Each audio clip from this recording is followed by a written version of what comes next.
Today's episode is brought to you by the Create Engage Marketing Accelerator, our brand new program to help startup consulting founders like you scale your business through digital marketing. This is something that I am really passionate about and so excited that we are able to launch. I regularly get messages from listeners like you and others in my network asking for marketing advice. Everything from what were the steps that I took to launch Create Engage, through to what's the best platform for running a webinar, through to how do you create great content for LinkedIn, and everything in between. At Create Engage, this is exactly what we help our clients do, and more. But for many startup consulting firms, our retained support is simply not a cost-effective option. I've been in your shoes and I know how it feels. You want to use digital marketing, you know it works, and you see the results it delivers for others, but you don't know where to start. At this stage in your journey, you have more time than you do money, but you want to make sure that you are investing that time in the right way to deliver return on investment for your business. We are launching our Marketing Accelerator to do exactly that, to give you the strategic advice, the guidance, the support you need at a price that makes it a no-brainer for smaller consulting firms like yours. By joining our accelerator, you will join a network of like-minded consulting entrepreneurs, all focused on growing their businesses. Each cohort will be handpicked to ensure that there is no competitive tensions in the group, giving you the comfort to discuss your challenges openly and learn from your peers. Each month, you will meet with one of our expert team and your fellow accelerator members for our Accelerator Roundtable, where we will walk through your specific marketing challenges and develop the plan to help you successfully deliver your marketing goals. We'll do this in small, focused groups, letting you get our advice, but also learn from your fellow members and benefiting from hearing the advice we're giving to them to apply to your own business. This isn't the end of the accelerator, though. Each month, we'll hold a private webinar just for Accelerator members, where we will walk you through everything you need to know and through your top questions, the things that you have asked us to show you. This could be from how to run a great webinar through to how to launch your own industry-leading podcast. We'll also give you our tried and tested systems and templates, everything you need to make your marketing successful. There's a lot in there, but if that wasn't enough, we'll also be bringing every member together into our private LinkedIn community, giving you a place to share your ideas, ask for advice, and learn from each other to help make your marketing better. As this is the first accelerator program we're running, we're launching January 2021, we are offering all of this for just £750 per month, plus VAT, with an initial commitment of 6 months. Less than £5,000 to give you everything you need to set your consulting firm up for success. Just imagine if that helps you secure one project, think about the return on investment and what that could mean for your business. Places are limited, and we have already seen a ton of early interest in this first accelerator cohort. So if you want to find out more and apply to be part of our Create Engage Marketing Accelerator, then visit createengage.co.uk/grow to read everything you need to know about the accelerator, fill out the application, and we look forward to welcoming you to our first cohort to help you accelerate your business through digital marketing. Hi, and welcome to Climbing Consulting. In today's episode, I speak with Jeff Cronkshaw, founder and group managing director of LanciaConsult, the rapidly growing multinational consulting firm with offices in Singapore, Hong Kong, Germany, and here in the UK. I got to know Jeff through one of my previous guests, a former boss, mentor, and role model of his who he had heard on this podcast. Jeff and I had a few conversations, he shared his story, and hearing the journey he's been on with LanciaConsult, I knew that he would make a great guest for this show. There are so many things in Jeff's story that are unique and firsts for climbing consulting. He's had a truly global career and has spent half of his working life in Asia, where he and his wife founded LanciaConsult. Not content with simply starting a consulting business based in Singapore, Jeff and his wife set out to launch a global business and have deliberately focused on growing their geographical footprint, overgrowing within one specific region. Something that no other guest that I have interviewed to date has done. In today's episode, we dig into the Lancia story and talk about what it's like to grow a global business from day one and all of the challenges and complexities that come with it. We cover so much ground in this conversation, including why Jeff and his wife decided to move to Singapore in the first place and his advice for anyone thinking of making a similar move, the LanciaConsult journey, how Jeff and the team have successfully grown the business across multiple regions so quickly, and the lessons he's learned from the last 8 years of building the firm. And Jeff's top questions for anyone thinking of going out on their own, what you need to ask yourself and what you should be talking about with your life partner, especially if you're thinking of going into business together. This was a great conversation and one that I really enjoyed. Jeff was kind enough to make the trip to our office in Bath for a real, live, in-person, socially distant interview. It made for a great conversation, a great dinner afterwards, and so much great advice for you to learn from. If you're currently thinking about New Year's resolutions and have moving abroad or starting your own consulting business on your bucket list, then I know that you are going to get a ton from this conversation. So, with the intro done, everything said, all that's left to say is please enjoy today's conversation with Jeff Cronkshaw. Jeff, welcome to the show. Hi, thanks, Nick. And thank you for coming all the way to our office in Bath. We'll come on to how far you've come, but thank you very much. This is the first in-person, 2 meters apart interview that I've done since COVID started. So thank you for being that guest. No, it's great. First time in 5 months, 6 months? It's about that, yeah. In fact, actually, I did my last interview in London was, who was it? It was Hannah Farah from Carnel Farah. And we did it, just before lockdown started. And it's crazy to think how far the world has changed and how much has changed since then. Well, it's good to get back traveling as well. So I've been back on the plane now for, a month. So it's nice just to get out and meet people again and clients and some kind of normality. So it's lovely. It's great to be here.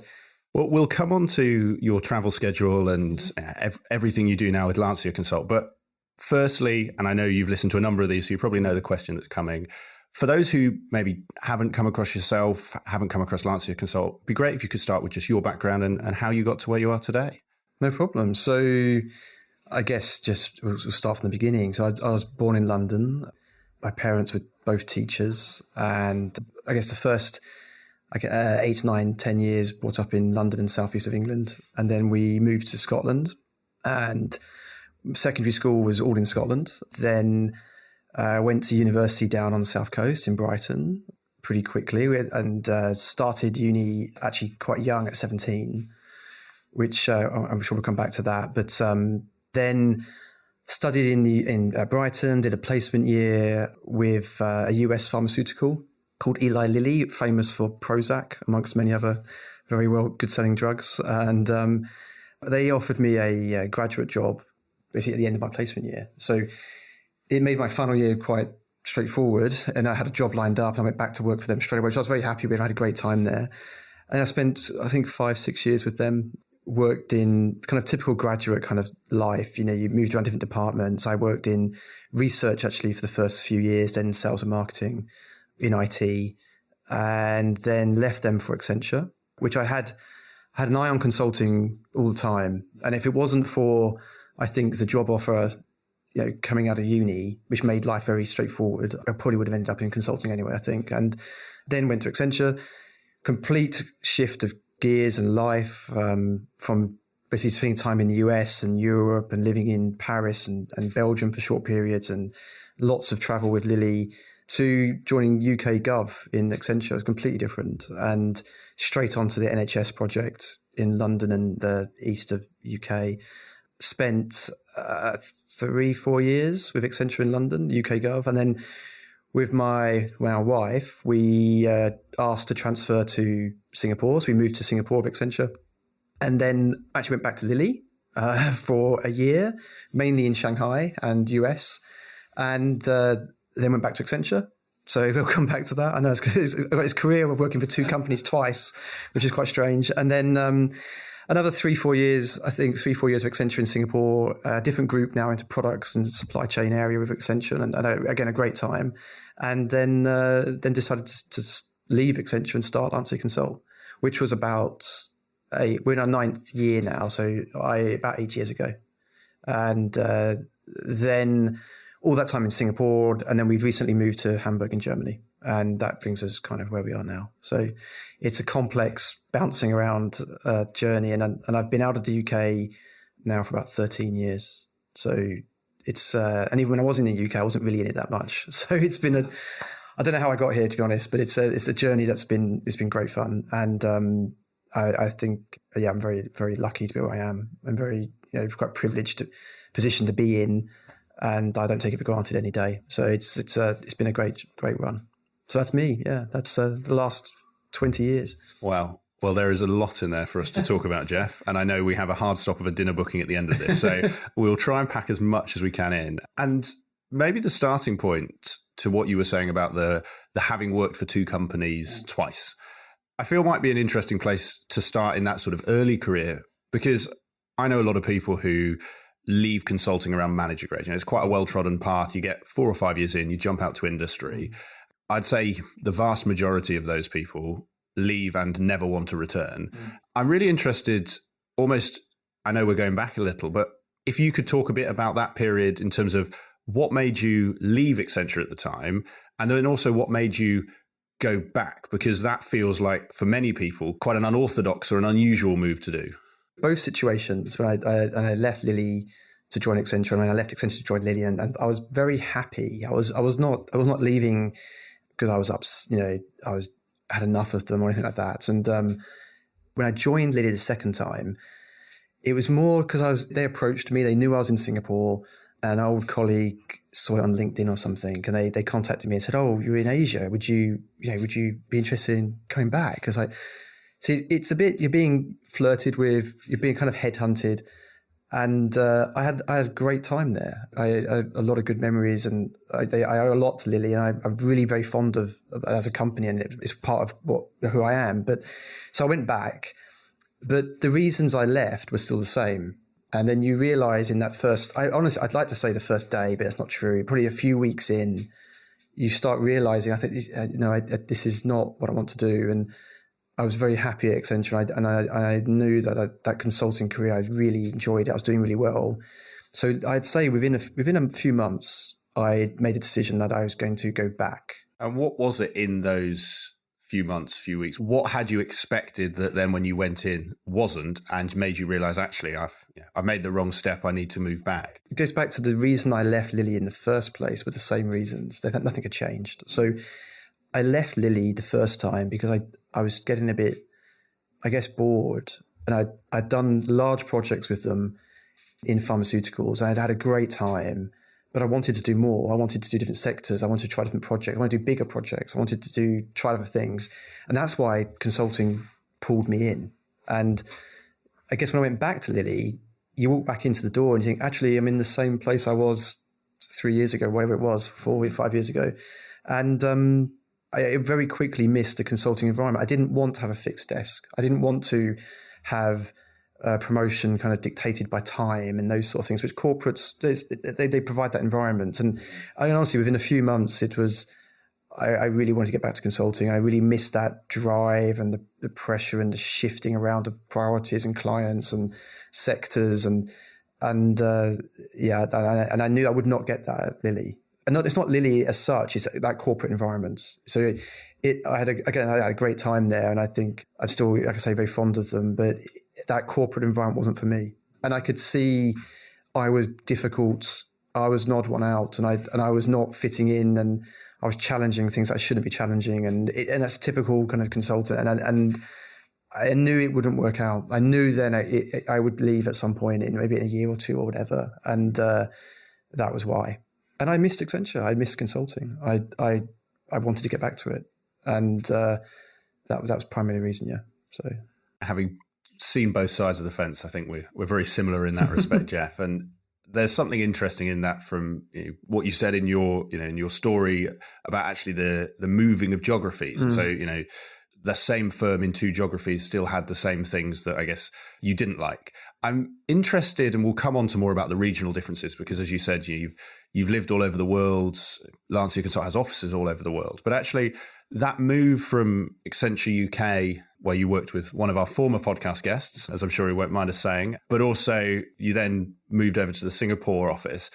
How much of a culture shift, if at all, was that? And were there any things you found you really had to adapt to that, the Huge. culture out there? Huge. I mean, I remember back then, I would say some things were exactly the same and other things were completely different. It's almost like two different companies. So there's certain things that are the same. So the brand, the capabilities, the training, the promotion processes, those sort of things were the same. That's it. Everything else was, it's almost like starting all over again. And then also there's things when you transferred, you actually resigned and rejoined. Really? So you had to, because of employment law, so you go for this process where you get your P45 and you actually hand your laptop in the London office. I remember the day they gave me a P45 and I was unemployed for a week. And I flew to Singapore and I signed a contract and I got and they obviously they transfer your time and things, but so mentally it feels different. And then immediately the culture shock. Yeah. And Singapore is, yes, the language carries you through because it's English speaking, but that's about it.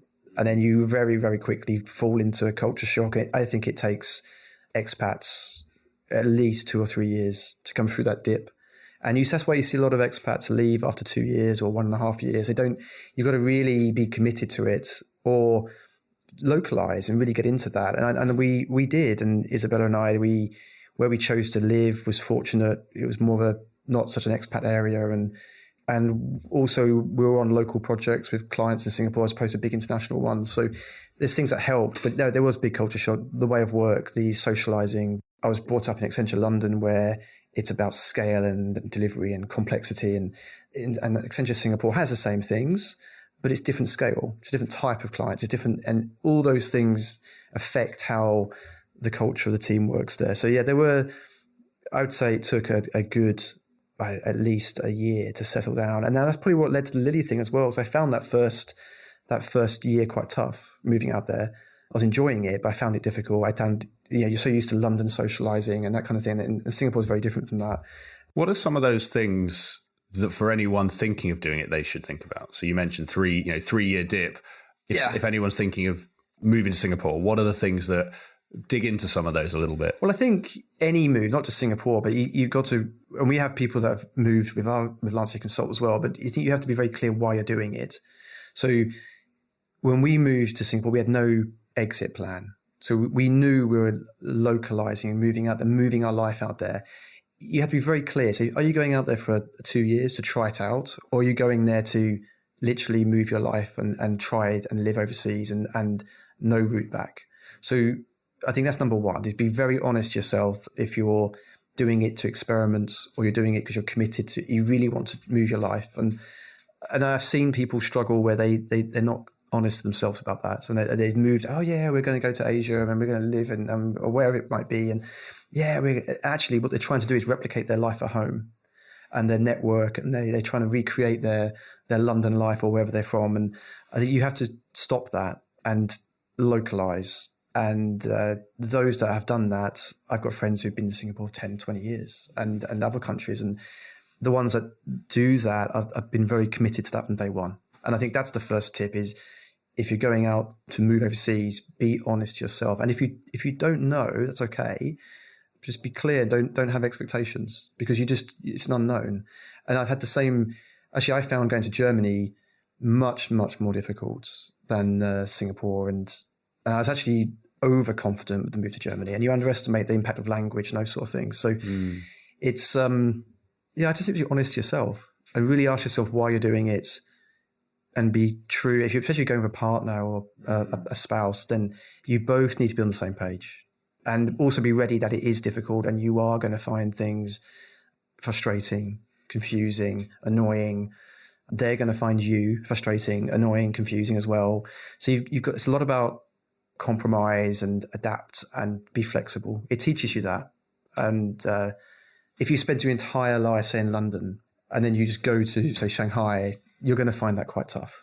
It's like going to Mars, and you need to be ready for that. So but it's for the adventurous. You should give it a go. And if people, I encourage people that it's a fantastic experience in your life, but it's not for everyone. Do you find your upbringing helped with that? You mentioned you went from sort of England to Scotland, back down to Brighton, and you were straight off. I mean, for those people who you've seen do it, or people who ask you, did you find that helped, that almost that nomadic upbringing? Or if not, what were some of those things that you found different compared to some of your colleagues who maybe have lived in London their whole life and jumped ship to Singapore or Shanghai? I think in hindsight, yes. I went to 5 different schools, and I remember the last school I went to, I basically had enough. I remember, and my dad actually a while ago, I didn't know this. They said to me, "Oh yeah, we're thinking of homeschooling you at one point because you were just losing the plot. There was just too many changes." Yeah. But then one of my best friends I met at that last school, and we're very, very close friends. He's in the States now. And so I think going through those changes and being dragged through them and moving from England to Scotland, but I didn't understand a word they were saying for about a month. And then moving back down to Brighton. And I'm very change happy. So Germany, I don't have a fixed plan, so are we going to be there for 20 years? Don't know. Maybe about 5 years, we might move back to Asia. We might stay there. I mean, it has made me much more relaxed about that and adaptable, and that history just carried on. And I think it started probably when we moved to Scotland. It was a huge change. All my friends cut off, new friends again. And I think it must give you something. Yeah. And I think therefore the shift to Singapore, the shift to Germany, the time in Shanghai, I didn't really bother me, no. So I don't think it was planned that way. It's just, I think it makes you much more ready for it, maybe. But that's hindsight. That's all hindsight. So I promise you, there was no plan at 18, like, right, let's go down to Brighton and let's make sure in 20 years I'm doing all these things. It doesn't work that way.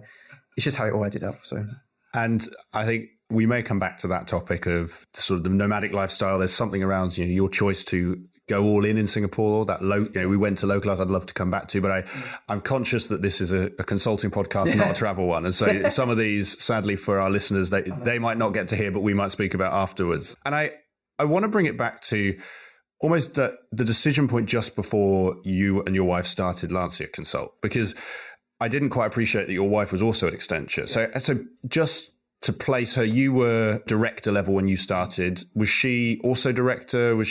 No, she was a manager when she left. So she was a level below me, yeah. But very similar though, yeah. Yeah, so you've got 2 consulting salaries coming into the house. Yeah, you've got yourself, you're on that cusp of partner, and I don't know where you were in the journey, but it's the next logical step. And I always think this is a fascinating point to find out what led you to start the business. And almost with the reason for this question is very much for people who were like you at that stage.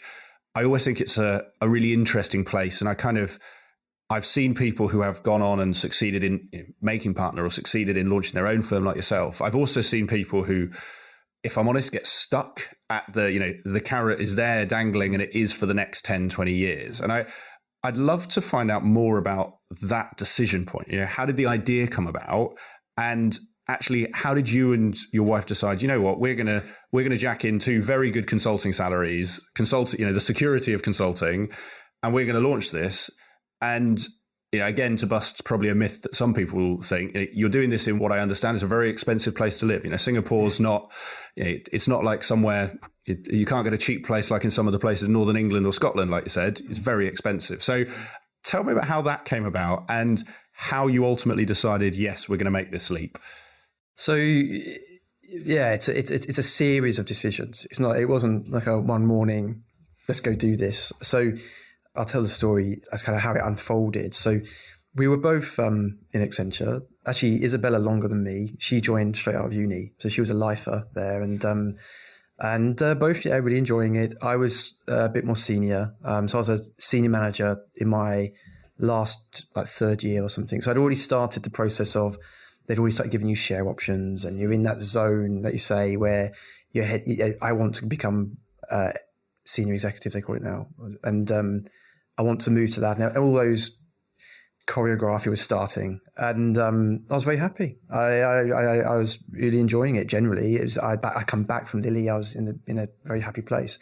We just had our daughter, and Isabella been off on maternity, come back, and it was very quick. She didn't want to stay in consulting. It was this is not working anymore. And you hear that story a lot. I mean, the minute kids or family situation changes, consulting is not great. It really can be quite grating on families. And within a few months, she's like, no, I don't think I want this anymore. It wasn't conducive to our daughter. It wasn't working really well for her. So she said, no, I'm going to, and she took an LOA actually, she time out from Accenture. And then she did, that's it, I'm not going back. So she quit. And then I was still at Accenture then. And we said, well, what are we going to do now? And so we formed LanciaConsulting LLP, a partnership at that point, mainly to create a vehicle that she could go contracting. That was it. And we said, well, we'll start this off. And if you do maybe later in a few months or in a year, we can at least do we can trade as a freelancer. So first 6 months, nothing. Isabella was enjoying time out of Accenture. And you're right, on one income, we were perfectly okay. We were not extravagant, but we could survive and live, no problem. And then a client approached me, a friend of mine actually now, who was an Accenture client and knew about Isabella being free. I said, oh, look, would she like to come back and do some contracting with us and help us, with X, Y, Z? So she did. And the rates were good. I was like, this is quite good. And then I got sucked into this, week by week. And we sat down one evening and I said, look, why don't I jump as well? I don't know where it came from. I was like, we could do this. We could create something. We could start something here. And Isabella said to me, I remember she said, look, we could create a really good life. Not necessarily, it wasn't money driven. It was more lifestyle. It was more, we could create a situation where we can stay in Singapore, or we could choose what we do next. Who knows? It was more like another adventure. And I remember I stayed up all night, we didn't sleep. And I resigned that morning at 5 a.m. And I knew this was it. There's no way back, because you can't quit Accenture twice and come back a third time. So it was a really difficult decision. And like I said, I was very happy, but the decision to do it was more about, we've got a chance to do this. And our daughter was actually 6 months, 9 months. They're pretty low maintenance. They're pretty low cost at that point. They get a lot more expensive. They get like 9 years old, trust me. But it's like, this is it. This is the chance. This is the only chance to do this. And I realized I'd always wanted, actually, then you start talking about it, I actually really want to do this. And that was it. And then we jumped off the cliff kind of thing. And Isabella had a good day rate. I then looked at it more from build a company kind of perspective and consult. And those first 2-3 years flew by. And I'm sure we'll come back to that. But it was mainly the chance to do it. And we realized this is it. This is it. And I knew that Accenture was going to wrap its arms around me more and more. And it was an expensive decision then at 34? I was walking around share options and the salary. It was only going to get harder. And you could see that there and then. And then we talked about it, said that this much, and the share price now is quite eye-watering. But you're walking around these share options. But that was it. That was honestly, it was it. That was it. It was just that this is our, if we're going to do this, it's now. So just so I'm clear, like you said, Isabella went to contract. Did you go into contract and then it evolved, or did you go in knowing you wanted to build? At that point, it was to build. And again, we sat down and said, if we're going to do this, why walk away on a perfectly good consulting career with a very good consulting company where you're doing really well and you're really established in Asia? And why would you do that, right? So it had to be to build something. And I think that ethic is in the company now, and it's very deep. So it's very, very much long-term planning. So it was, from day one, it was, if we're going to do this, it's going to be multi-office. It's going to be a challenger brand. It's going to be more than just a few of us earning good day rates. Because why on earth would you, and I think it's very difficult for people at that level in not just Accenture, but any large consulting firm. You are, like you say, you're well paid. You've got to a point where you're managing work rather than delivering work. You're managing teams and clients. It's a big, big call. And you've got to be very, very sure why you're doing it. And I think that was very clear. It's like, why on earth would we do this? So it was to build multi-office and start recruiting straight away. Else, why bother?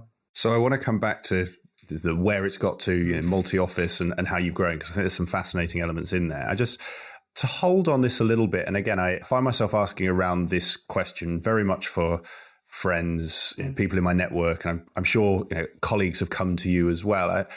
How did you get over, if it was that doubt of, like you said, you're 34, you've got tons of share options, you know either because you can see the pay scales or because you know someone there what you'd get in 1, 2, 3, 4 years time. And I guess the interesting thing as well is, how did you have the confidence to do it? And the reason I ask that is, I've had some guests who, were selling sweets in school, have always been entrepreneurial. I had a guest who will be coming out shortly. He sold T-shirts at his school printing press.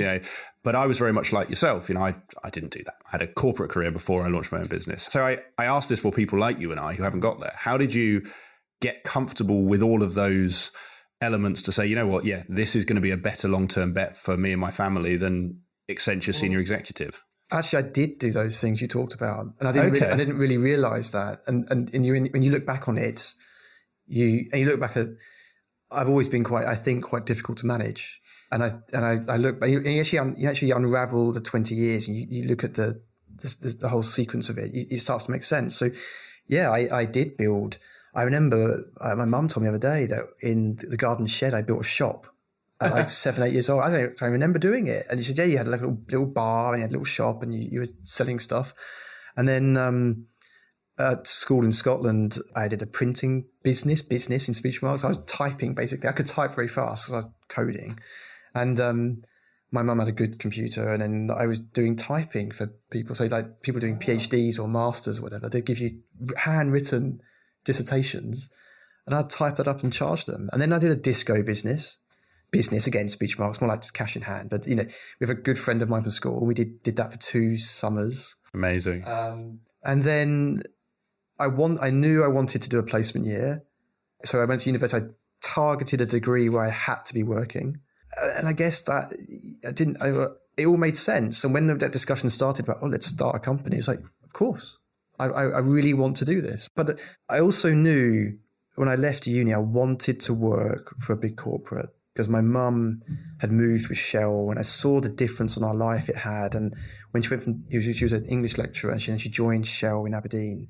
And I was going into these big offices in Aberdeen, and I was seeing the corporate life and the difference it made to our family, the income and the structure. And, we started going on foreign holidays, and the difference, suddenly we had 2 cars, and suddenly everything got, bigger. I knew I wanted that. I knew I wanted that structure when I left uni. But then I kept moving around and I got frustrated. So I think it was just, at the time it came, it just suddenly made sense. And the confidence, maybe all the moving around I've done kind of makes you a little bit less, I don't know, not precious, but I didn't really think about it. And I wanted to do that, and doing it with Isabella was just natural. So you make it sound so simple, Jeff. And I really don't. It really was that. I did stay up all night. The resigning from Accenture was the hardest decision. Yeah. Not the doing it. It was that I remember all night. I knew this was a huge decision, and I also knew that I was going into this not for fun, not for a year or so to go contracting. This is a major undertaking that's going to be measured in maybe decades, but years, and it was a really difficult email to send. So we are going to come on to, I want to ask a similar question, but in a different way in case it sparks some thoughts for others. But your sort of entrepreneurial youth reminds me of the missed opportunity I had, which was the disco business. And I remember at 16 or 17, I wanted to do it. And frankly, I just didn't have the bottle. And I don't know how we got into it. Well, and it's, for anyone, I doubt we have many listeners at 16 or 17, but anyone with kids, I just think it must be the best business. I loved it. 200, whatever you get, I don't know what the going rate is for a wedding, but 200-300 quid for a party, you get to play some music. We were paid 50 quid. It was Mark and I, he's a very good friend of mine. He's one of my friends in the States. And we were a bit geeky, and we had computers. It was just fun. And we got paid 50 quid, and we were just driving. The first year we weren't driving. Obviously mums were dropping you off, and we did birthday parties, we did 12-year-olds, we did weddings, we did Masonic halls, all sorts. And it was just cash in hand. It was fantastic. And it was just, and interestingly, Mark, the friend I did the disco business with, it wasn't really a business. It was just playing music for money. It was good. But he has done the same. He's never worked for corporate. He's had his own businesses. He has his own business now. Very entrepreneurial guy. And maybe that's it. You don't know at that point. You're just having fun. But yeah, that was a big deal.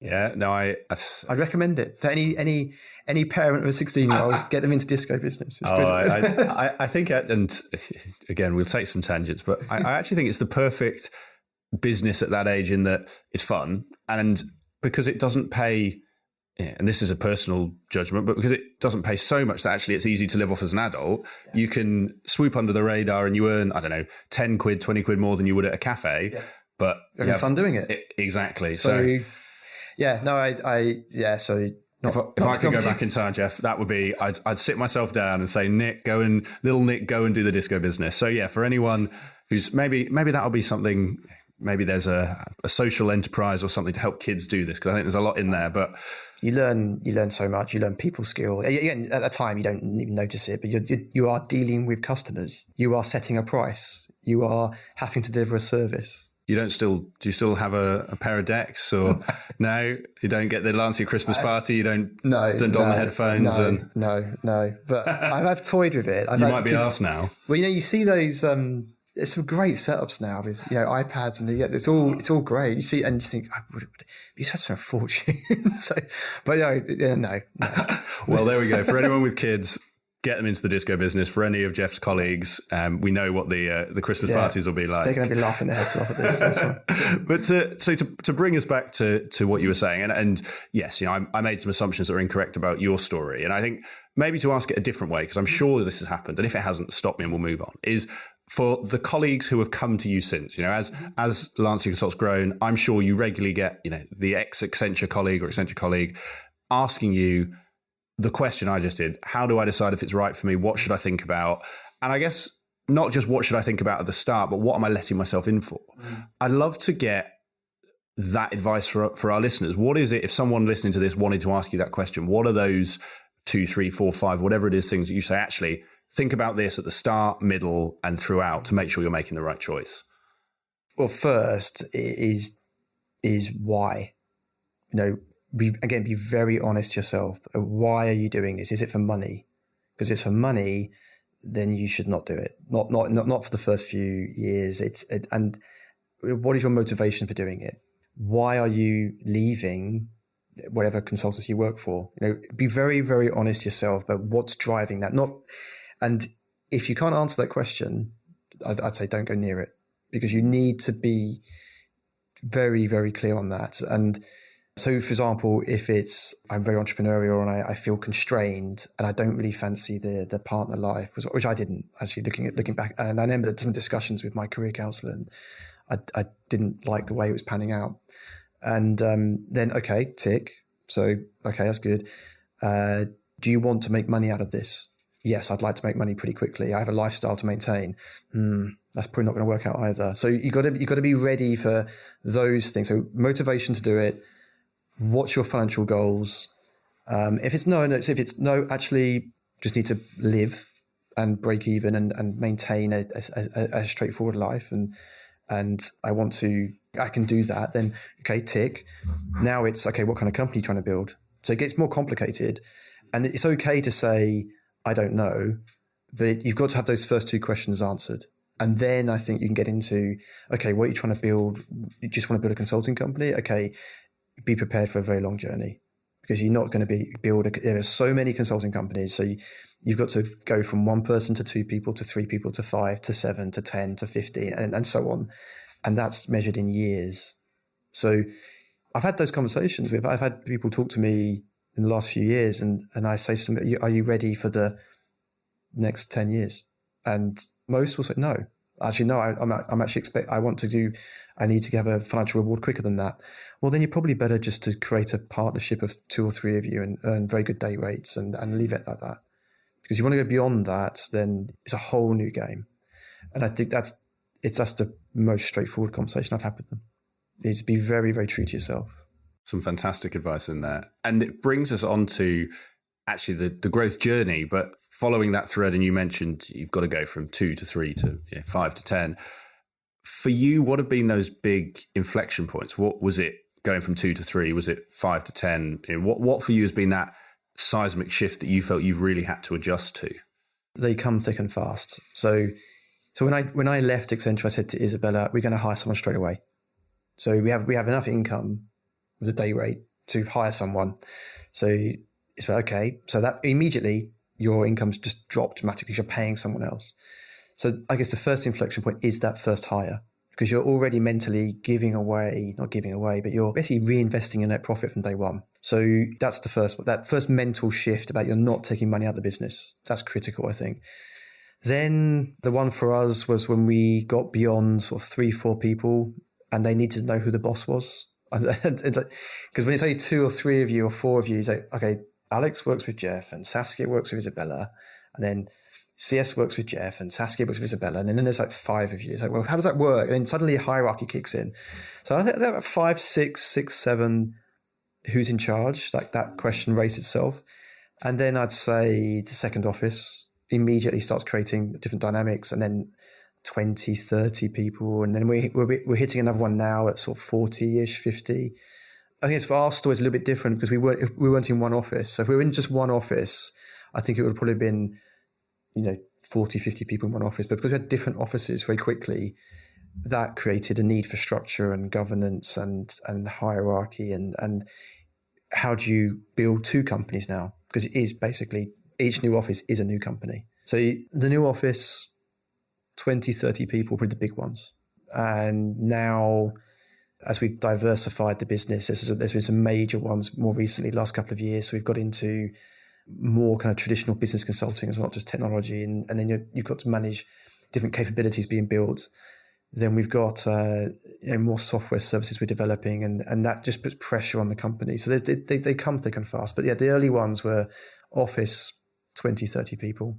So just before we go on to the offices, because I think there's something really interesting in your story, and I know we've spoken before around that decision to go, I guess, wide, not deep. But I want to come back to that because you mentioned around deciding who's in charge, and that sounded relatively simple. So if this is a short conversation, stop me. But you mentioned it was a business you and your wife ran.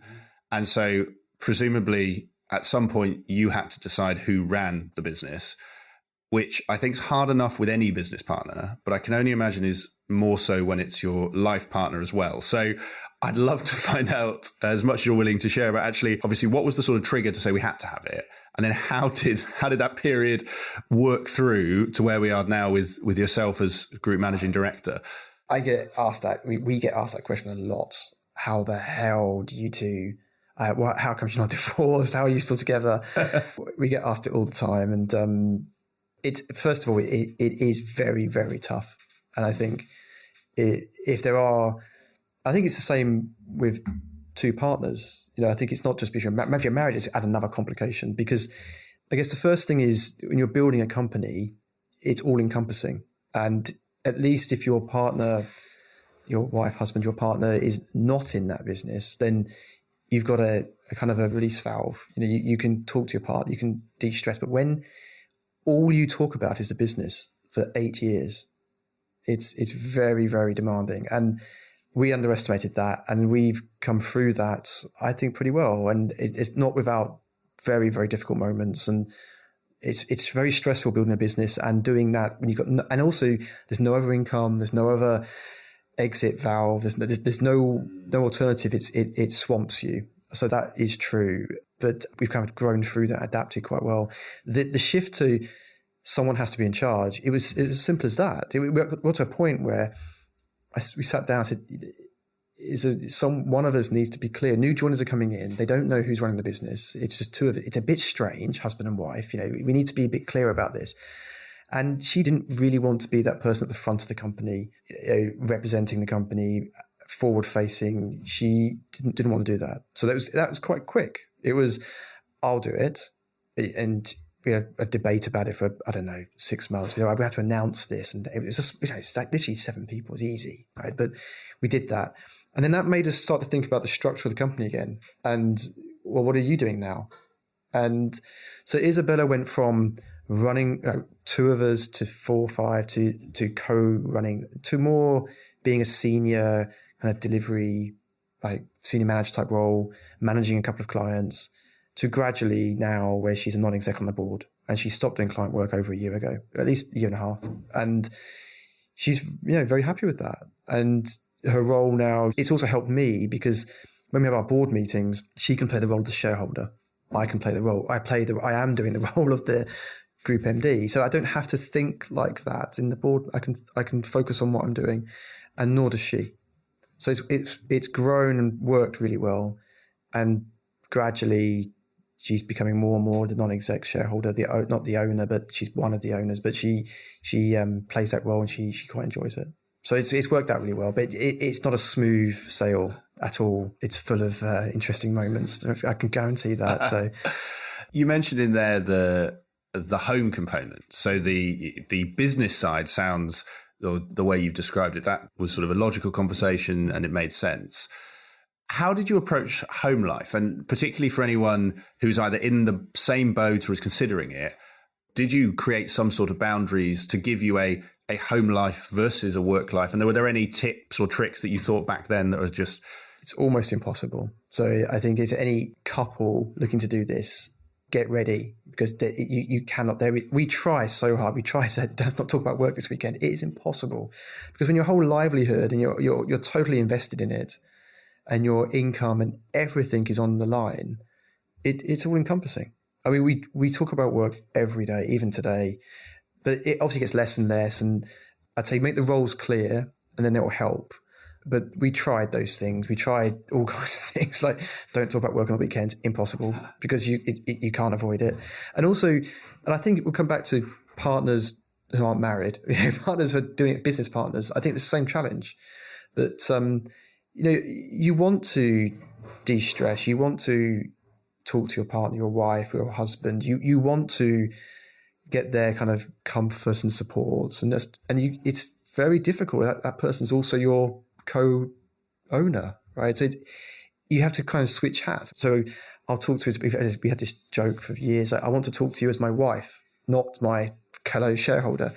But you don't know that when you start the conversation. She doesn't know what mood you're in. So no, I just want to rant about something. And okay.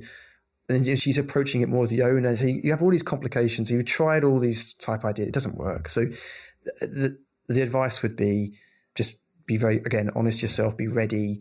It will all encompass you. Make sure your roles are clear. One of you has to be in charge. And I think the same, so I spoke to a startup consultancy in Denmark a couple of years or two ago, ex-McKinsey guys, and there's 2 of them. And the first thing I said to them was, who's in charge? Oh, no one. We're a partnership. There's 2 of us. We had another partner. Oh, just, okay. At some point, you are going to decide who's in charge. Who does the interview? Who does the press release? Who stands in front of the team and gives the update? And you can see the friction already. It's like, go away and decide now. And then they came back a few months later and said, no, we've decided X is going to be the CEO. Good. Now you can go forward again. But you cannot avoid that. And you do hear about these companies that have some sort of nirvana kind of commune partner kind of, I always feel the Roald Dahl the witches, they all come together and magic happens and they lead the company. It doesn't work that way. The arguments in those partnerships are phenomenal, and it's behind closed doors, but you cannot get 20 people in the room and just get agreement. And there is always natural hierarchy where there's one's been there longer or one was the founder.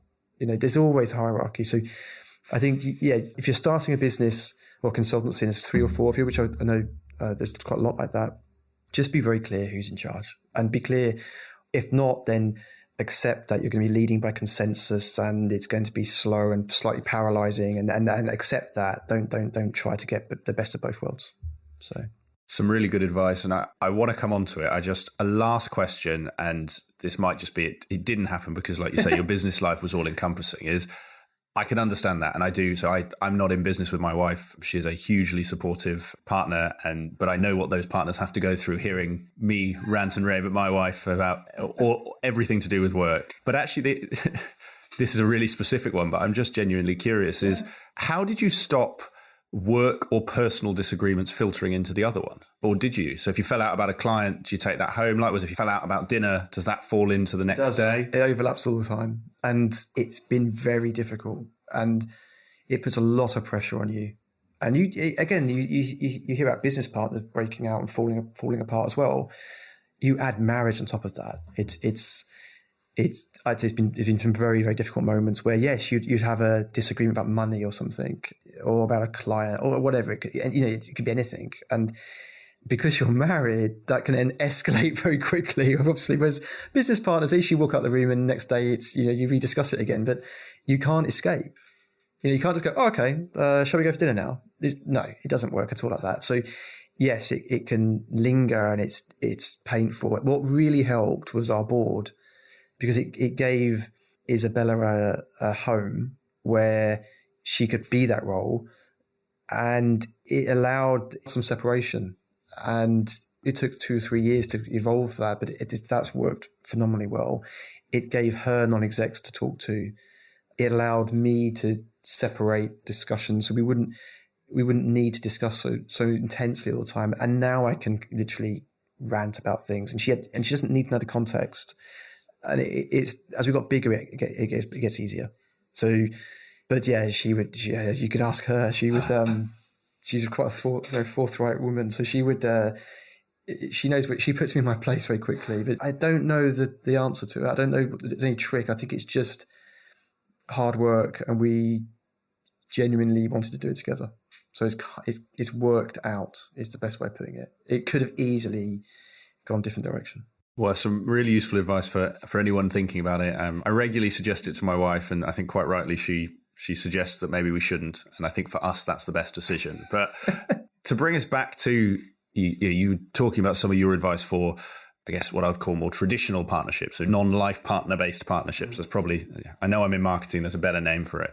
But I'd love to get some more of your advice to some of the things you were saying there. So you talked, for instance, about you always need a leader. Actually, as soon as you get above 2 for whatever your partner group is, you need a natural leader. And you were talking about hierarchies and structures. And I think it's very sexy right now to talk about flat structures and everyone's got a voice. And I'd love to get your take, as you've built LanciaConsult, really on how you've approached that governance process, that operating model, if you like. And what for you has been the key things that have helped you that others have either said, oh, you don't want to do that, or you didn't think about doing for so long. And then when you did it, it clicked and everything fell into place.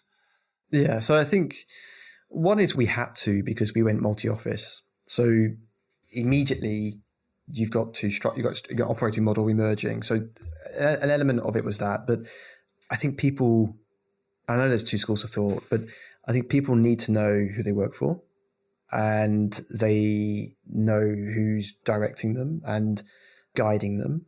And yes, you can have dotted lines, and you can have, but at the end of the day, who is my boss? I think that's quite I think it's very important. It's always worked very well for me. I think it's important that the business is structured. A hierarchy, I think it allows you to delegate. So the minute you create a role, you're saying to someone, you're responsible for that. That's what you do. That's your job title. And these people report to you. And it's clear. It's how I've always seen it work very well. I think it, don't get me wrong, I'm not a believer in huge nested hierarchies. I think that's paralyzing as well. But people need to know who's in charge of them, who's directing them, who's coaching them. And also those people in those roles need to know what their role is and a clear job description, of which we're not great at, to be fair, but clear objectives about what they're there to do. So by saying you are the MD of that business, or you are the principal in charge of that capability, they clearly know that's what their job is. And yeah, I've always seen it work very well. And at the end of the day, someone has to make a decision. So it goes up the hierarchy. So it can start with a consultant looking after interns. You have to make a decision about what work they do. And they need to escalate something to their manager, and they escalate to the director. And at the end of the day, it might come to me. But by delegating, you're letting them make their own decisions as well. So I think it enables decision making, it enables delegation, it enables clear responsibilities, it enables direction. And if you take it away and go flat, then who's in charge of what, and who's leading who? And I think, again, if you're again, because we're multi-office, it had to happen quite quickly. But if we were in one office and one structure, maybe be a bit flatter. But we'd still have that capability head who looks after those people, and we'd have the office MD or the regional MD. We'd still have some of that. So yeah, I like to have clear roles and people who they're reporting to and who. And I guess that's with our board. I needed someone to report to, and I think you do need that. So it's either your shareholders or maybe it's your co-founders or whatever the situation is. But the board gives me a platform that and not just me, but the other directors, it really puts in place that cadence and that reporting structure. So you actually, when the board comes, the week or two before, we are in, not, I would say panic, but we're rapidly putting together our board materials and we're rethinking how we do it and we're kind of evolving that. But it forces you to stop, look at the business and play it back to them in a way they understand. So you're basically reporting to them. And it's helped us massively. Helped me especially. You need someone to report to. So I want to come back to the board point, as much selfishly for me as it is for my listeners. But I want to keep going, or just to clarify on the governance side. You know, I understand what you're saying around putting hierarchies in place and putting clear responsibilities. And actually, for anyone listening who's on that journey, how did you approach that to give clear responsibility that both lets them know what they're responsible for and have ownership, but doesn't also at the other end make them feel like they're too micromanaged because they've got 200 objectives? How did you strike that balance? Is there a framework? Is there a document you've used? What are the tools that have helped you do that? Let's say, first of all, I don't think we're great at it. I think we're evolving it as well. So we need to get better at job descriptions, those sort of things. But consulting, it has a natural hierarchy anyway. So pyramids and that structures, it naturally forms. What we've tried to do is we've kept it fairly simple. So we've really organized ourselves around how the business is trading. So we have trading companies and they need to have company directors legally. Right? They're private limited companies. They're trading businesses with financial accounts. So that's the first structure. I mean, that's how we've grown so far. So our business is structured by trading businesses with MDs running those businesses. Simple. They report to a board. So immediately that's probably our most rigid structure. Below the directors who run those businesses, it's fairly flat. So when we have typical consulting pyramid, so principals, managing consultant, senior consultant, it's the same thing. At the moment, they're all kind of grouped and they report. The only hard line is they report to one MD. But of course, there's coaches and principals that look after people. Will we evolve that into more hard OG type structures or operating group kind of fixed structures? Maybe. Will we stick to the trading company structure? Maybe. We adapt it as we go along. But that's the rigid piece at the top. And tools wise, no, we really live inside our operating model. So we have an exec meeting with the directors. So our UK MD has a UK management meeting with his senior consultants or principals. So does the Asian one. So it's kind of duplicating either side. And now we've kept it fairly simple. But the structure's there, so the team in the UK know who the MD is. And the team in Singapore know who the Singapore MD is. But within the team, they work very, collegiately. They work as one management team. But there is one person who is the company director who signs the contracts, who is the legally able to sign a document. So there's simple things that you have to put in place. So that's how we've done it. And like I say, we kept it light, and we could do things better. We should do more on job descriptions and those sort of things. And again, as you get bigger, 30, 40 people, 50 people, then you kind of have to. And when you bring roles in like head of people and not client-facing roles, then it gets really important because they're not in consulting. They need a description of objectives. So we're getting better at that, yeah.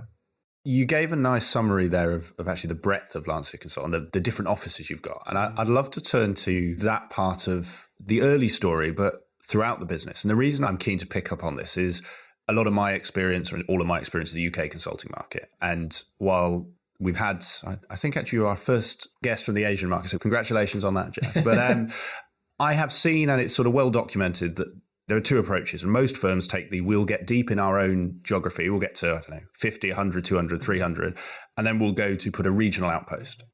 And I'm interested for now why you chose the opposite, because it feels, just from my limited experience, counterintuitive of you're trying to you've got a thin spread over a big area. So why did you choose that approach, and how has it helped you where others may have not considered it? So the first reason, it goes back to the question about why leave Accenture to start this in the first place, or why leave a perfectly good career, paid job, doing well to do this. So it was because we want to build a multi-office company. So you might as well get on with it as quick as possible. So that's one overriding reason. But the logic for it is not just because we want that. The logic was and is that it gives you strength. And also we wanted it. We wanted to be a multi-office business. And it does slow a lot of things down. So if we just stayed in Singapore, what kind of company would we be? Would we be bigger? Would we be 60, 70 people, 80 people? Would we be more revenue? Maybe. You'll never know. Each new office is like starting again. So it does slow you down. It is hard. All the capital you're generating in net profit, you're reinvesting constantly. You're a break-even business, which you're constantly reinvesting. So the reason is to give us that diversity, to give us that strength. And then you go forward now a few years as those other offices or trading companies kick in and they're starting to generate profit or they're getting to higher revenues. They help the group. So we're a group-owned business, and those trading businesses now can support each other. So naturally, markets have ups and downs, sectors have ups and downs, but you're not going to get that unless you have a global pandemic. You're not going to have that in every geography at the same time or every sector. So we've benefited from that over the years. So we've had situations where the Singapore business is much more profitable or better. The UK business have needed the cash support investment, so the other businesses can support each other. So that's one massive reason. You can give strength to roles and teams. So we've had projects delivered in Asia with UK team members supporting, vice versa a little bit with Asia. Normally it's the UK because it's a smaller company, but it's catching up very fast. So you get role diversity, you can support. So Singapore team might be sold out or UK team might be sold out and you need resourcing. So rather than go subcon and associates, you can use your other offices. So those strengths just get stronger and stronger as they grow. And our German office, for example, we started off trying to do it the same way and we reapproached it and we've learned a lot of lessons there. And we've now got we're very excited about what's happening in Hamburg, and it's going to provide a different service to the company, a different strength and skill, a different network, a different capability with clients. And it just adds and adds more ammo. So whereas if you're doing it in one office, in one place, you don't have that diversity. I think it plays out. It's very hard if you've done that for 10 years, 15 years, and you've got one office in London, say, for example, or wherever, to then go, right, now let's go to New York or let's go to Shanghai. It's a very, very tough decision then because you've got a business, it's stable, it's serving London market maybe. You've done it. You've created a UK culture or a French culture or Singapore culture. To then go overseas, I think it's very, very tough. But if you do it very early on, you're already international from day one. So that's why we did it. We wanted that culture. We wanted to be multi-office. We wanted to have that strength, and it's starting to pay. But it does take a long time. So we're now in our 9th year. So we're only just starting to see those strengths coming through. It's been patches of it, but now it's really coming through. So I think that's the reason. So you alluded to it in there that you had a process for launching an office or starting in a new region. And to your point about it being in effect, just a new startup consultancy, it has the support of a brand behind it. Actually, what are those key steps that you've taken to make each of the offices a success? Because that seems to be the challenge. I know people who have done this, that feels like the hardest point is it's the first 1, 2 or 3 people. How have you done that? They're all different. And I think that's the big lesson learned is, so if I look at the group, Singapore's the oldest. It started in Singapore. It's the largest team, has the most diverse range of clients, the most type of services. It has the broadest pyramid, it has from intern up to director. Everything in the Singapore team is older, more mature in some respects. And there's, it's where everything started. UK was second. It started off with literally one person. It's rapidly within 2-3 years got to almost a parity. It's got there pretty quick. But the less we approached the UK and said, we're just going to do another Singapore, and that's wrong. And we thought, what should we do? Or we'll just create offices in Bristol, Edinburgh, whatever. It didn't work that way. You have to localize and think UK market. So we probably didn't. We just went at it, and I think the lesson we learned pretty quick was no, create a hub. We chose Bristol, focus on Bristol, build a team in Bristol, build a UK team out of that, and then push into other parts of the UK, which we've only just been doing it for a couple of years. But the UK business is now a UK business. Again, when we did Germany, this is that's only just 2 years old. The first attempt was, we need to go find an MD. We need to build another consulting period. It doesn't work that way. We don't know anyone there. We don't know an MD Germany. We can just put someone there. So we stalled actually for a year or so. We weren't really sure how to do it, got a bit frustrated. And then with the board's guidance as well and us trying different things, we found the right home. And the German business now is reorientated about being focused on logistics. It's looking at startup and technologies. We've got a great network in that space in Hamburg.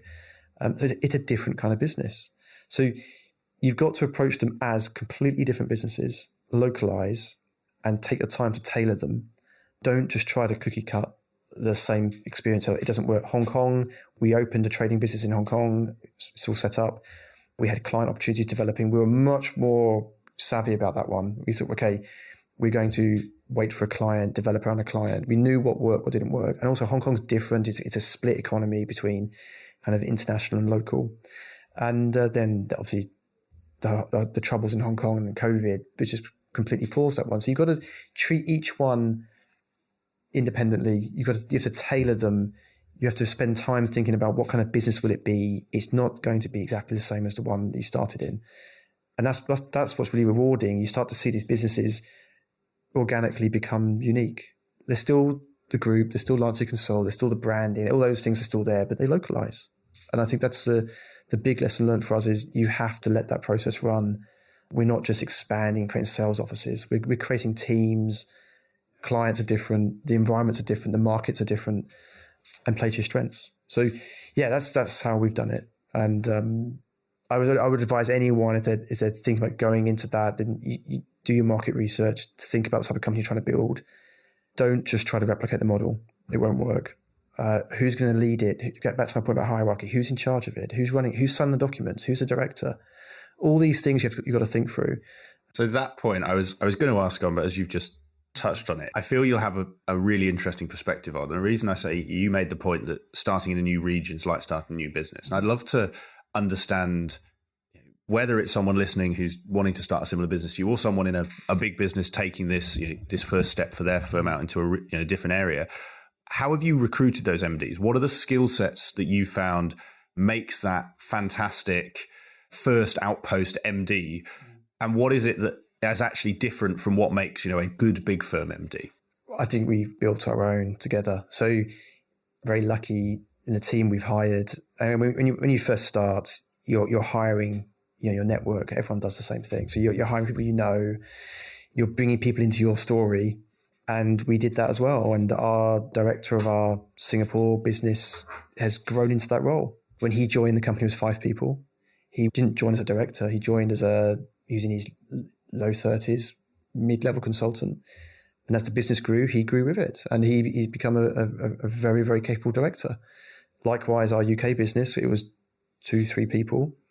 Our UK director, again, has grown into that role. The business has grown with him. So we built our own. And that's why I think when we looked at Germany, we looked at external hiring, it just wasn't going to work. Because we knew at that point, we have a certain culture around that. And to bring someone external in at that level, we did look at it. And we're just very nervous of that. So we've actually, I'd say we've built our own. And what's really nice about I'm very proud of the company in that not just our directors, but the principals as well, they've grown with the business.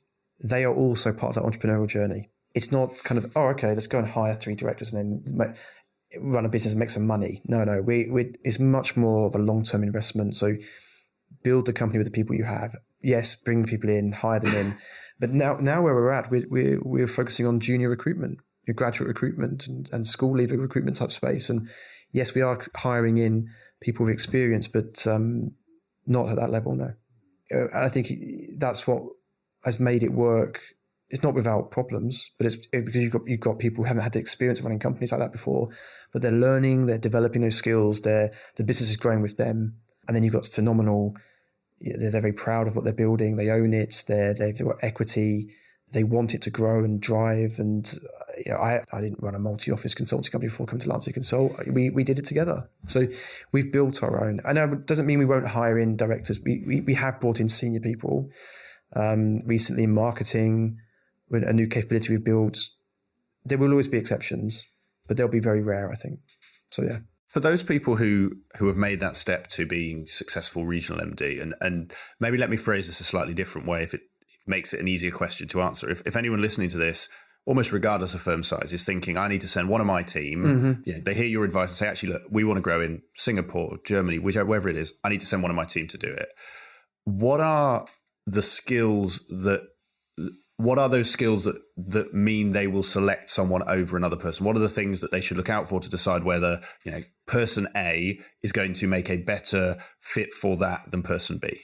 Well, I think first is ignore the overseas part. Maybe first of all, if you're looking to create you want a director type role to join you as running the company, it's aptitude. They need to have that entrepreneurial spirit, sacrifice.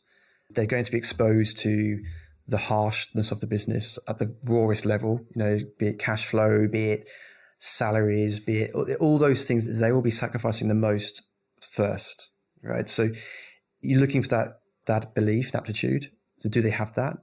Are they ready for the role? And do they have those, I guess, that robustness to deal with that?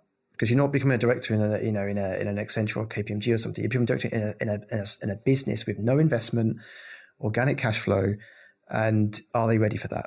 Mentally, have they got the skills? Do they want to do it? So that's number one. I think the overseas piece is actually quite rare. You'd be surprised how many people don't want to do that. It's a huge decision to go overseas. And so our UK business is UK led. We are looking at our Hong Kong business about moving people to run that. But you'd be surprised how many people's hands, yes, I'm prepared to sell everything and move overseas and go to another culture to do that. It's actually very rare. And we're lucky that we've got a bit of that in our company and we've got that spirit. And we ask, we look at the leadership team, we discuss it and we say that, we do look for that spirit and that volunteering. That's half the battle. And I've heard, I've got colleagues in other consultancies that have gone overseas and they've expanded, like you talked about, 20 years in London, and they've opened another office in, say, New York or Sydney. Generally, what I've heard is it's always because one of the partners or directors has put their hand up and said, I want to go overseas. And then they've done it. Not the other way around. It's not, we want to open an office in New York. It's actually so-and-so wants to go to New York. And I know two of those examples, two of them you've interviewed, and that's exactly what happened. It's people-led. So sometimes it's not that scientific. It's just this person wants to do it. Let's go do it. And that's honestly half the battle. You've got to have that belief, that person who wants to do it, wants to be a director, wants to get exposed to the administration of a company, which is not glamorous, and dealing with accountants and lawyers and annual reports and all this kind of stuff. So do you want to do that? Yes, I do. Do you want to go overseas? Yes, I do. Tick, tick. Right. That's that. Now, can you do it? I think so. So that's it's as simple as that. You have to have the person with the right belief and desire to do it. Skills, yes, hardworking, intelligent, numerate. We've all got that. So I think at that point, it's more the person. Yeah. And so I want to come back to the point you mentioned around the board, and genuinely in running my own business, this is as much selfish as it is anything else, but you highlighted, so when we were speaking in preparation for this, you mentioned you've listened to a number of these, and you referenced Don Morehouse, so guest number 2 for the podcast way back, and he talked about his board. You equally, you said for yourself, that's been the biggest thing in terms of what's helped LanciaConsult be successful, your board. And for anyone, direct this at me, direct it at you, sort of when you started the business, why was it so powerful? And what are the steps you'd recommend early stage businesses do to create these boards? And I asked that last one genuinely when you are running a larger business, it's very easy to pay directors. When you're running a smaller business, you haven't quite tripped over that point on the graph where the cost of them outweighs the benefit, or maybe you have and you just can't afford it. But I'm going to stop, and I'd love to get your take on that question. So it's multifaceted, right? So the first is I wanted someone to report to. And honestly, I thought it's healthy. I don't believe anyone should be unaccountable, right? So you need to have accountability to someone. Any companies, they have shareholders, they have investors. So there's always someone you're accountable to in any company. It's very rare there's, I'm accountable to no one. So that first of all, we needed that. And I wanted the advice. I genuinely wanted the advice. I was 30, 34, 35. Yes, I had lots of experience. I'd lived in different countries and I'd worked for Accenture twice and I'd done these things, but I hadn't done this before. And I'd done big project deliveries. I'd had big teams. I ticked a few boxes, but you don't know everything at all, and you need that advice. So we brought the board in very early, year 5 maybe. So it's in its 3rd year now, so year 5. And you bring in people that you're not going to pay them. So they need to do it because they like you and they know you and they're interested in your project. So our board was friends and colleagues, and we're very fortunate. We had a good network, and we had a great, I call it board version 1. And the main thing they did in that first year was just help us build that accountability. I compare the first board to the board number 8 or 9. Completely different. The first one was, we were just telling them about the business. We were just downloading on them and they're going, okay, good. Okay, what do you want to do next? And it was a sounding board. Second and third, it evolved into better financial reporting. So it forced us to display our financials better, to explain it better, to have a strategy. By having the board, it made me take a step back to go, what is our strategy? Unless you're actually explaining it to someone, the board helped me particularly just get your acting gear a bit better, to get some structure, hygiene and reporting, to give you feedback. That was the primary reason for it. And that worked really well. And actually it adds value over time. So we're now with our board, they know the business intimately. They know they've been through they know the crises we've been through, the highs and the lows. They know the situations that we've dealt with. They've got that history. Yes, we've changed board members a little bit, but the payback gets better and better and better. And yes, they have benefits, like they have a network. They can help you a little bit with their network. They can in the early days actually helped with some of our board chair. We made one of them a chair actually. She actually helped with some client proposals and added some gravitas to that. So that helps you. And I think it's just hygiene and structure and cleanliness. And we're a much better company because of it. And we have that foundation. Now, if we started the board now in year 9, we'd have to go through all of that process again for 2 years. We did that in year 5. We are very, very clean and structured now because of that. But it gets a cost. It's an investment. It's more use of net profit. You are traveling, you're meeting. It's an investment. You have to look at it like that. And it's paid back very well. You've got to constantly nurture it and tweak it and not be afraid to change it. As the company changes, the board's role changes. How so? What are those changes? For example, let's say the first couple was more just a sounding board. Tell me how I'm doing type of thing. Now it's actually capital decisions. We're making some really big decisions about opening up new markets or new entities or new joint ventures, and it's getting much more serious. And having that responsibility in that room, we make all of our board members company directors. There's a rule that I have from day one. If you're going to be in the room, you're going to be at the same level of commitment as I am. So everyone in the room is a director.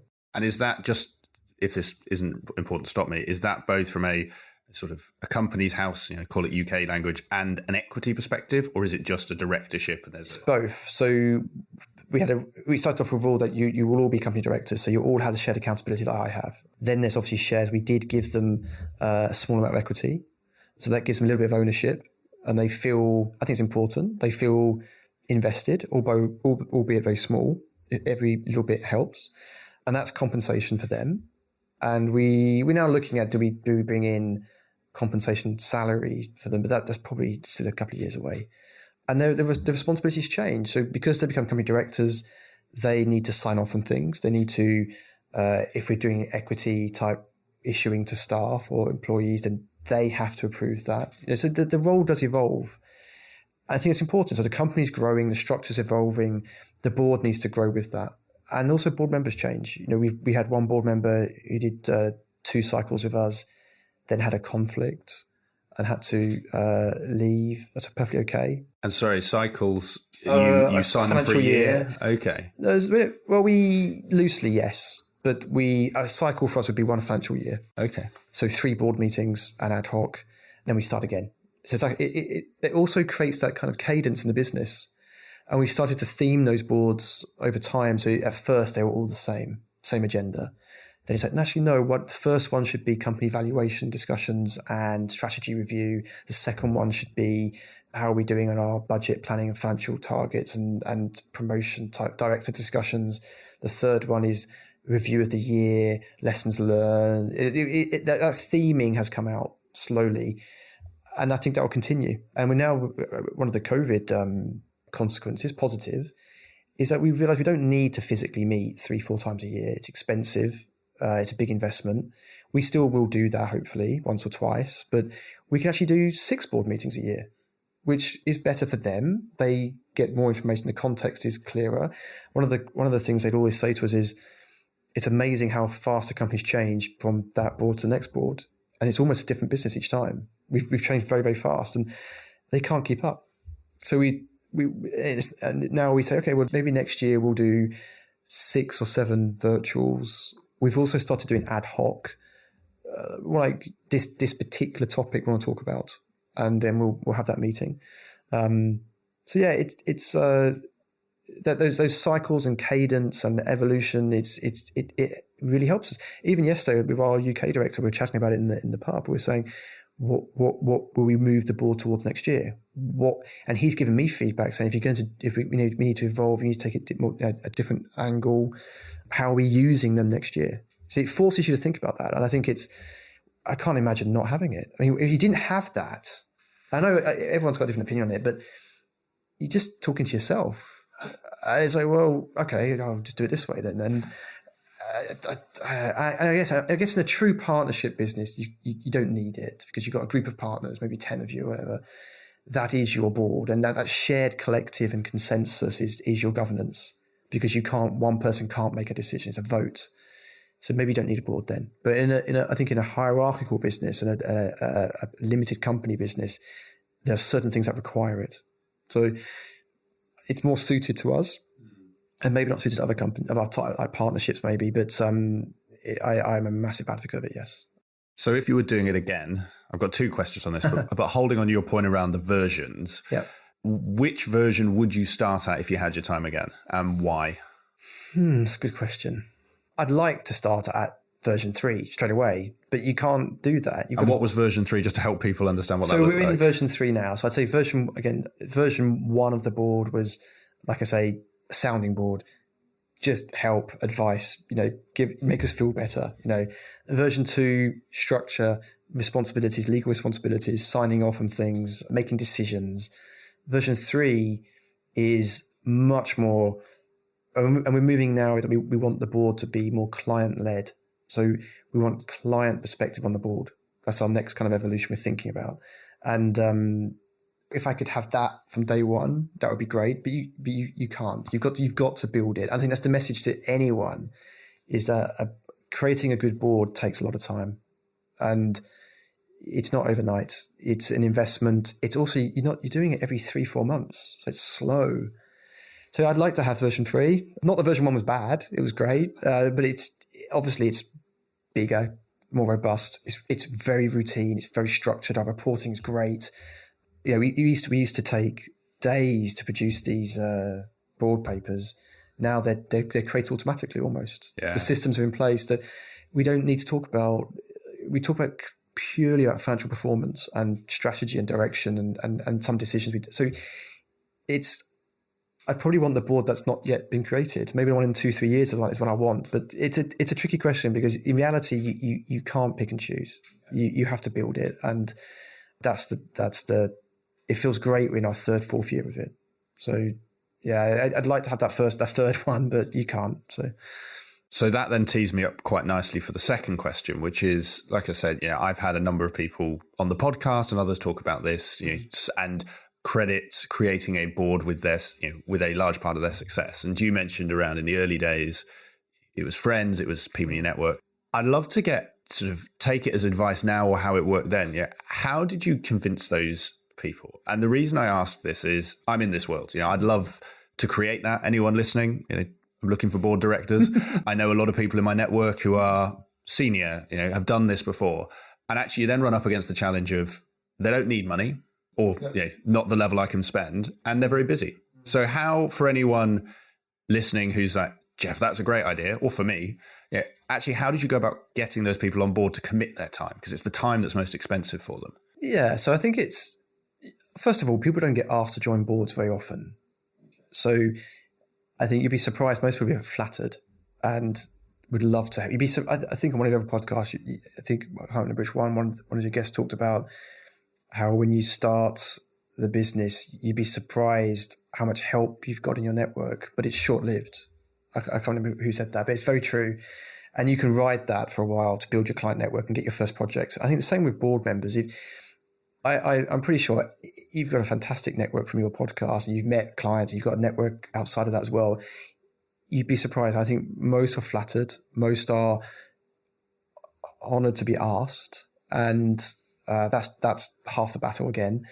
Then yes, time commitments. It's not that much. You're not creating a executive above you. You're creating a board that meets to review and give you feedback and give you some guidance. And that doesn't need to be every month. It can be every quarter or 2-3 times a year. So in reality, the time requirement is not that bad. If that person needs compensation and reward, maybe they're not the right person to help you in the early days, because you want that person to be doing it because they vocationally want to help you and you respect and want their advice. You don't want someone who says, yeah, I'll do it, but you need to pay me. I think that comes later. As we get bigger, maybe we will interview non-execs and also if you're audited, you cross certain boundaries or you're listed, they need to be truly independent. They can't be your friend from uni or your ex-colleague. So in the early days, I'd say you want people that are prepared to do that and don't need rewarding. And you'd be very honest with them and say, I want your feedback, I want your guidance, I respect your experience, I really need it. Are you interested? And I think most will say yes. So actually, be careful how many you ask, because you might have a large board. But I would be very selective and say, I'd love to do this, and would you be interested? And then think about what kind of board you really want it to be. So back to my point about when we started the company, it was, if we're going to do this, we're going to do multi-office. Same with a board. If you're going to do a board, don't just make it an advisory panel. Make them directors. Make them truly part of your governance, and then they will sit up. Don't just create a panel where they come in and you show them some slides and they just pat you on the back, because that's just a mirror. What you want is a board that actually holds you accountable and has teeth, and they have accountability, and they need insurance to cover their director positions, that kind of thing. So you make them directors, make them legally accountable.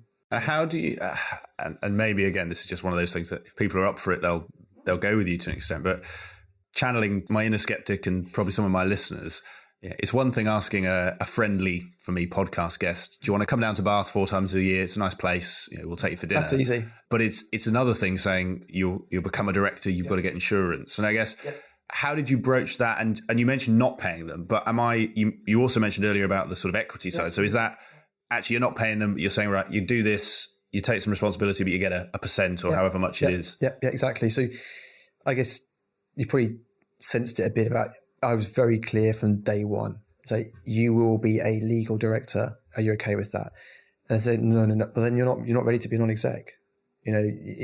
So I want you to share the accountability with me. Now it's obviously proportionate, but you make it very clear. There's no ambiguity. It's like, I'm creating a board with teeth, and I want you to be a director alongside me as a non-exec. But in the eyes of the law, you're a director.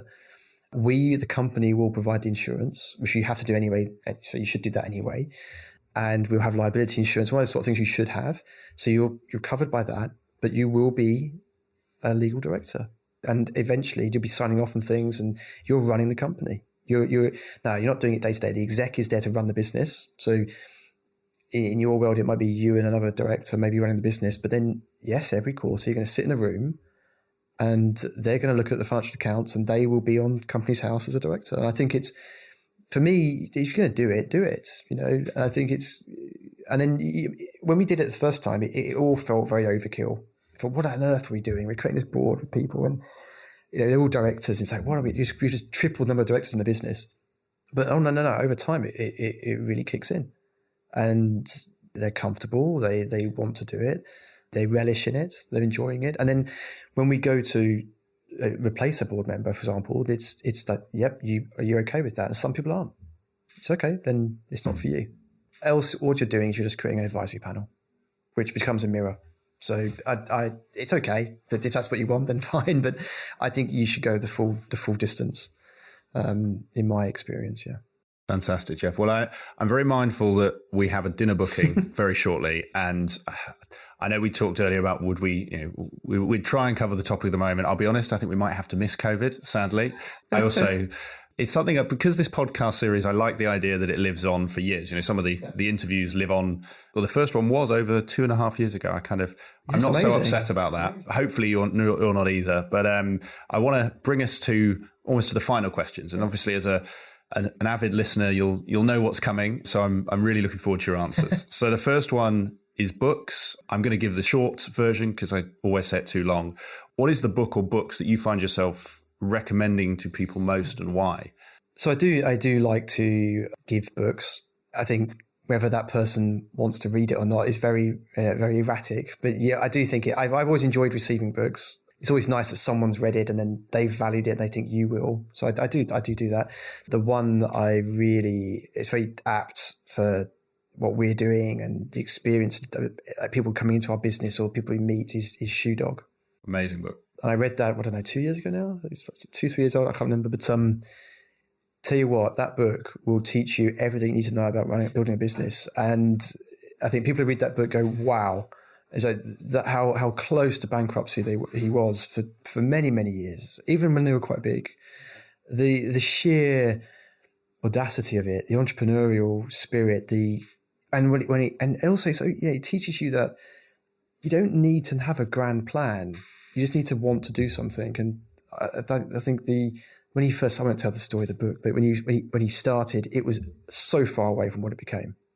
And the journey there was truly just go get it and go for it. And the sheer sacrifice and hard work. And it's also a great book. It's a great story. It will be a great movie. And I think, so that one I recommend a lot. I've just bought another copy for our marketing solutions lead. Very apt because he's in marketing, and he hadn't read it. I was like, "Oh, you not read this story about Nike?" And he's like, "So will he enjoy it?" I hope so.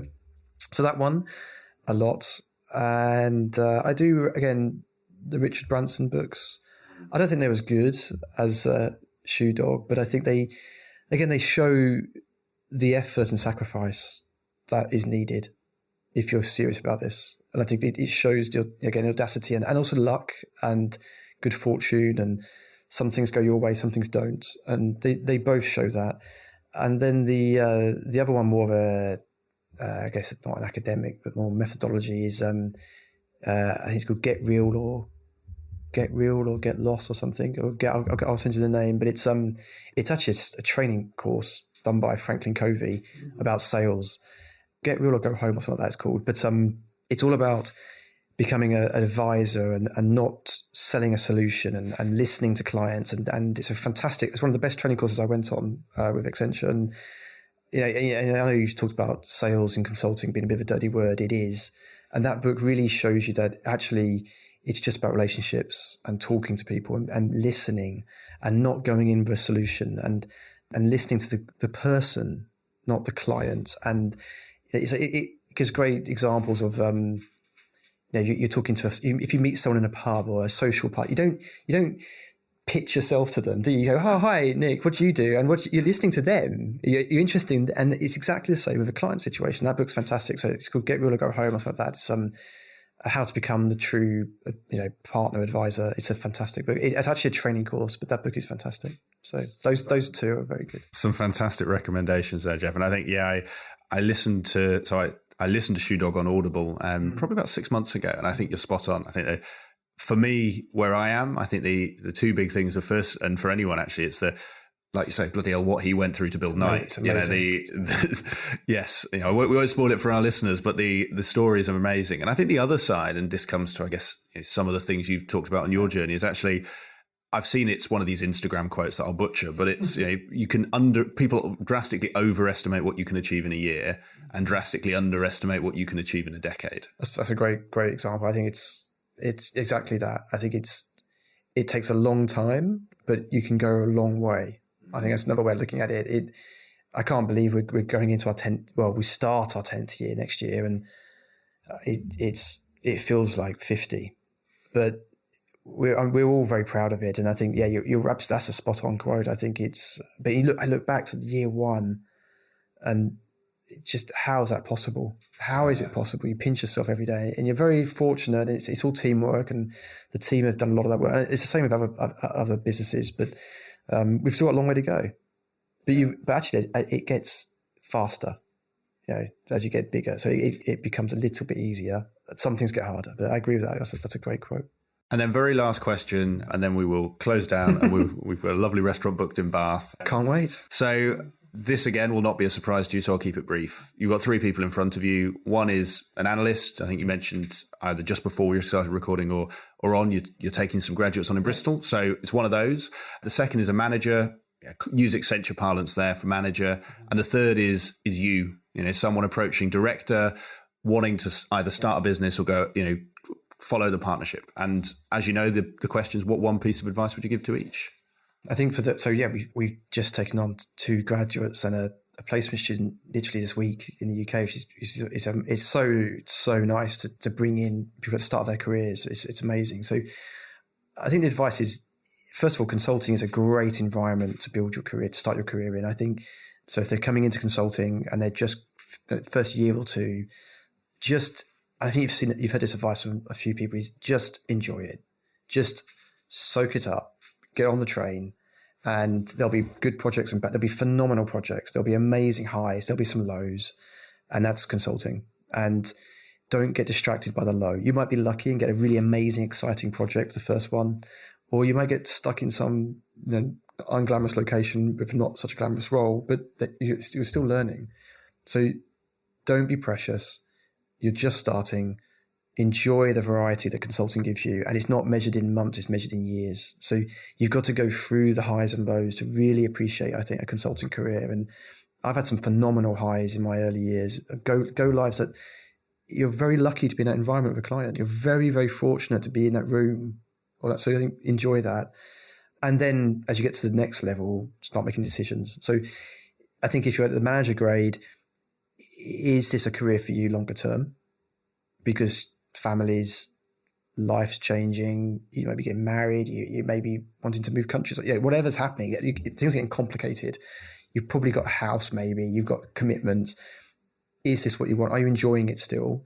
Are you relishing in the highs and lows? Ask yourself that question. If you are, then start to think about what you want to be doing, what capabilities you want to be leading or building or technology or area. And put a plan together. Just think about, is this the right consulting company for me? Do I want to stay in Accenture, Deloitte, whoever it is? Or do I want to have a different environment but stay in consulting? That's the decision point. I think that's a really big one. And then for the new-ish partner in that zone, be very, very sure what you're about to do. Are you really, really sure you want to do this? And I've got friends and colleagues who've in that environment who've approached us, and then they're not. It's a massive step, and I think you're walking. Also, do you really want to walk away from that career? You've worked so hard. You've got to a certain point. You've done it. You've got a fantastic history, CV. You've got great potential ahead of you now in the leadership of a consulting company. Do you really want to walk away on that? Ask yourself that really hard question and be ready for what is it you want to do, and be ready for the sacrifice. And then if that's the case, then go for it. But yeah.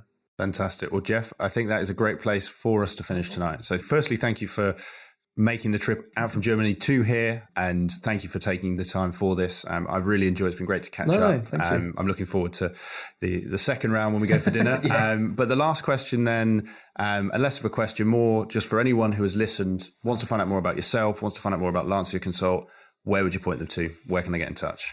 So you can email me, jeff@LanciaConsult.com. That's no problem. And LinkedIn. So if you want to see what the company's doing and the team, follow the company on LinkedIn. Look at what the team are posting and look at that. By all means, that's one great place to look at it. The website, we don't put news on there really. We're going, again, evolutions of things. Website's another one. It's constant pressure. But yeah, those places. And but contact us. Approach on LinkedIn, no problem at all. Yeah, we're always, and as I say, we're growing, always looking for people, and there's anything like that, no problem at all. Fantastic, Jeff. Well, I will put all of those links in the show notes, put links to the books, and that has been fantastic. So thank you very much. Normally I say all the best for the rest of your week, but I'd say let's leave it there and we go grab dinner. Great, thanks. Fantastic. Cheers, Jeff. Bye. Bye. I hope you enjoyed today's episode of Climbing Consulting. If you have any guest recommendations, comments, ideas, thoughts on how I can make this show better for you, just drop me an email. It's nick@createengage.co.uk, and I really look forward to hearing from you.